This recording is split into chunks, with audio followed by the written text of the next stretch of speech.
আসসালামু আলাইকুম ব্যারিস্টার হাসান। ওয়ালাইকুম আসসালাম। আমরা দেখতে পেরেছি গভর্নমেন্ট বেশ সমালোচিত একটি হোয়াইট পেপার পাবলিশ করেছে। সেই হোয়াইট পেপারে একটি শব্দের উল্লেখ ছিল আর্নড সেটেলমেন্ট। এই আর্নড সেটেলমেন্ট মানেটা কি? Standard qualifying period for permanent resident এটা ইনক্রিজ হবে আন্ডার গভর্নমেন্টস যে প্রপোজাল, যেটা 12 মেতে আমাদের যে হোম মিনিস্টার ইয়াভেট কুপার উনি পার্লামেন্টে এটা পাবলিশ করেছেন।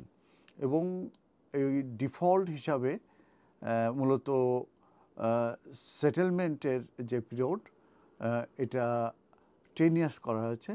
তার মানে in default after 10 years settlement পাবে কিংবা সেটেলমেন্ট দেয়া হবে, যেটা এই মুহূর্তে আছে 5 ইয়ার্স।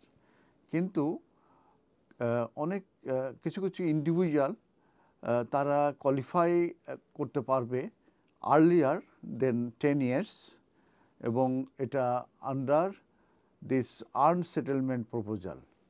তার মানে আর্ন সেটেলমেন্ট প্রপোজাল মূলত এই ইমিগ্রেশন হোয়াইট পেপারে উল্লেখ করা হয়েছে। তো সেইখানে বলা হয়েছে যে এটা যারা 10 ইয়ার্সে যদিও বা ইন ডিফল্ট থাকবে, সেটেলমেন্ট কোয়ালিফাইং পিরিয়ড থাকবে, কিন্তু এটার আগেও শর্টার পিরিয়ডেও অনেকে মূলত সেটেল হতে পারবে।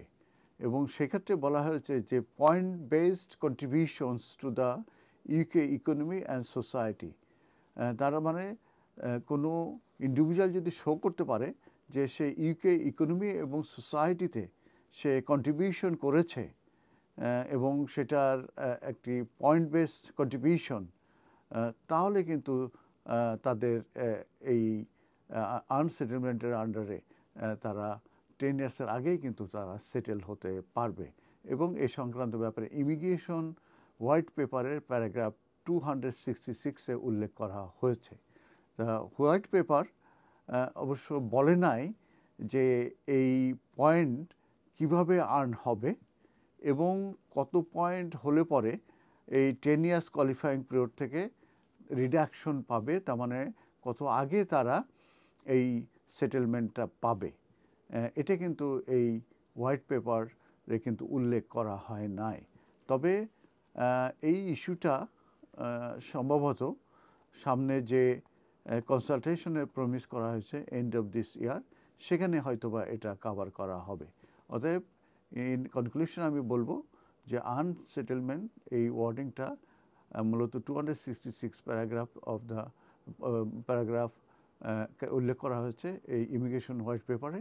এবং সেখানে বলা হয়েছে কোনো ইন্ডিভিজুয়াল যদি এই ইউকে ইকোনমি এবং সোসাইটিতে কন্ট্রিবিউশন করে থাকে তাহলে তারা একটা পয়েন্ট পাবে, এবং সেই পয়েন্ট পাওয়ার পরে তারা মূলত এই 10 ইয়ার্স থেকে তাদেরকে একটা রিডাকশন দেওয়া হবে।